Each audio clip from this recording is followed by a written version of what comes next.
So there's this real cool instance in Luke chapter 24. After Jesus had been crucified, buried, and rose from the dead, there were two men who were traveling from Jerusalem to a place called Emmaus, that was about 7 miles away. And they were talking amongst each other about the things that had recently taken place. And so Jesus approaches them, but he's disguised as just another traveler, right? So they don't realize who they're talking to, but he's like, what y'all talking about? And basically, they're like, what, you live under a rock? How did you not hear about this man Jesus? This amazing, mighty prophet who did all sorts of signs and wonders. And then he was tried and sentenced to execution and was crucified. And then a couple days after he was buried, they went and looked in the tomb and couldn't find his body. And we were really hoping he'd be the one to like redeem Israel and stuff, you know? The one that the prophecies talk about. So Jesus, disguised as the traveler, was like, don't y'all realize that Christ had to suffer all these different things? And then he just starts to explain the law and the prophets, or the scriptures to them. And during this thorough explanation, they're like, it's getting dark. You don't need to be by yourself. Come on,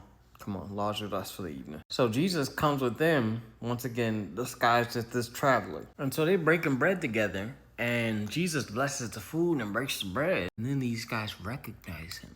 And he vanishes, just like that. And reviewing that instance got me to thinking, if it was that easy for Jesus to disguise himself to people who knew what he looked like, I wonder how many times we've been on our road to Emmaus and Jesus has been talking to us directly in human form, and we just didn't recognize him.